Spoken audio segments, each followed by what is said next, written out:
thousands of people in El Salvador. That ended a bloody, vicious decade of terror and violence. The decade opened with the assassination of an archbishop who was called the voice for the voiceless by the same hands. In the course of the U.S. terror wars in Central America, which this was kind of the symbolic end, hundreds of thousands of people were slaughtered. Any hope for democracy was destroyed.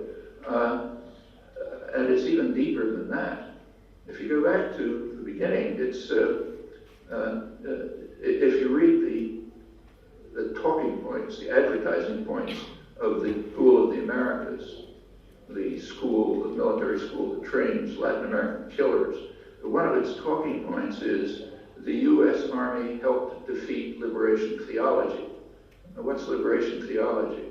Liberation theology was an effort by the church back in the 1960s to return the church to the Gospels, to early Christianity, the first 3 centuries of Christianity, when it was a radical pacifist religion working for the poor. And of course, that Christians were persecuted. And that ended when the Emperor Constantine converted to Christianity, and the cross, which was the symbol of the poor, was placed on the shield of the Roman Empire. And from then on, the church has been pretty much the church of the rich and powerful.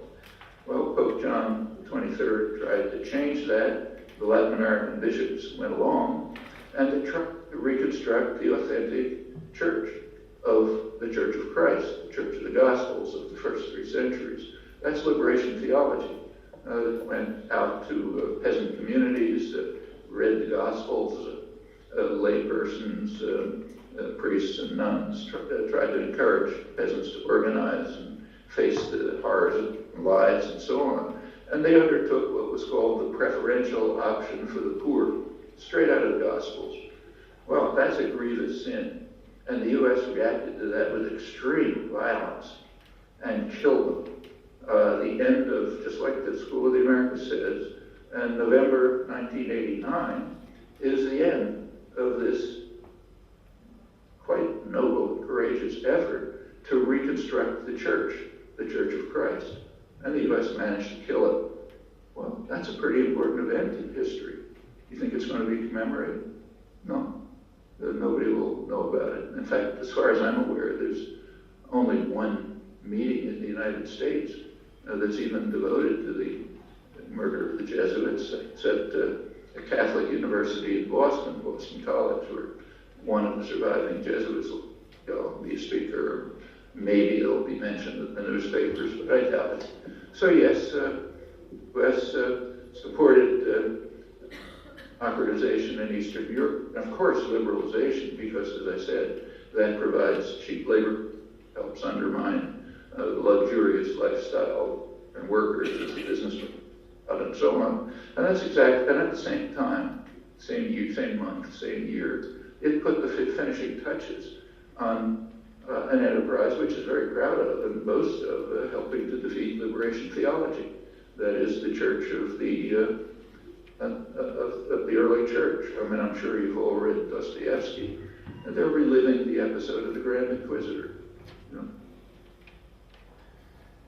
Yes, thank you, Professor. That's why we are glad that we have you here to remind us about the events which are perhaps less known here in this part of the world. We have a question on Afghanistan. Could you, yes, it's there. Could you kindly look at it and comment on the developments in Afghanistan, the U.S. role, and your idea about the future of Afghanistan? I think you can read it, right? The question that I see there is question number 6 about Afghanistan. Yes, that's it. There's great debate going on about what we should do in Afghanistan. And the debate has some interesting features. One voice is missing. Afghans. What do they want us to do? Now, invading armies have no rights whatsoever. I mean, there was a debate in Russia in the 1980s about what they should do in Afghanistan. The debate was totally illegitimate. It's not their decision. The decision should be in the hands of Afghans. And the same is true here. It's not our decision. I mean, I could tell you my opinion, others can tell you their opinions, but it's all irrelevant. The only opinion that matters is what Afghans want. Invading armies have no rights. They have only responsibilities. One responsibility is to attend to the voices of the victims. The other responsibility is to pay reparations, not aid, reparations for the damage and destruction that they've carried out. Really, they should be tried at war crimes trials, but we'll put that aside. They should be paid. They should pay reparations. So the real question is, what do Afghans want? Well, it's not easy to determine that, especially when it's not investigated. But we have polls, and there are spokespersons for Afghans, and I think the evidence indicates that they do want. Actually, I think it was put rather well by Malalai Joya, a remarkable Afghan woman who has survived the Russian invasion, the warlords who destroyed the place, the Taliban, who were actually welcomed because they ended the warlord destruction. Then the return of the warlords under the U.S. invasion. Basically, the Karzai government is a Tajik warlord government, pretty much. And she's endured all of this, survived, continued to work for human rights, particularly women's rights, was elected with enormous support to the parliament, but was thrown out because she condemned the warlords, and now lives underground under heavy security, but survives. What she pointed out, which I think we should pay attention to, and I suspect is the voice of a substantial number, probably most Afghans. She said, yes, we want an invasion. We want an invasion of schools and hospitals, not an invasion of guns and tanks. And I think that's what we should do. We should begin to start a withdrawal, encourage negotiations among Afghans, which an overwhelming number of Afghans approve of, bring in regional powers. That includes the regional powers that have direct interest in Afghanistan.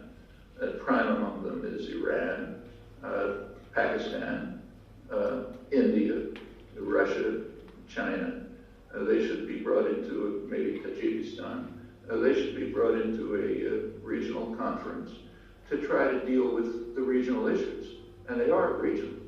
So the Pakistani support for the Taliban is related to Kashmir, crucially related to Kashmir. In Kashmir, there are Pakistani-backed terrorist forces in Kashmir, but there's also an Indian army, brutal, vicious Indian army, which has killed tens of thousands of people and has much of the country under harsh repression and refuses to permit a referendum as was promised in 1947. So yes, India, Pakistan are sort of carrying out a kind of war in Kashmir. And the war in Afghanistan, where they also have a proxy war, is directly related to this. Well, these questions have to be addressed in a regional context, the same throughout Southeast Asia. And in that framework, I think it would be possible to arrive at, you can't call it the best solution because there's no good solution, but at least the least bad solution. Withdrawal of the invading armies moves towards reconciliation among Afghans with the support of the surrounding powers and massive reparations, which would be paid by the Russians and by the Americans for the enormous destruction they've carried out. Thank you, Professor. We have many questions. Next one is devoted to your ideas of freedom and democracy. Please proceed to the question number 9.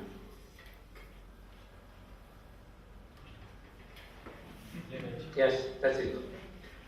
Well, there's 2 questions. They're flashing up and back. The one that's there now says, you inspire people to think, to have an open mind, to protest, and so on. You're encouraging people that they can change a lot. What would be the ideal society order? What would be the alternative to the current social setup if American democracy is not working? Well, I think that should be broken up into 2 questions.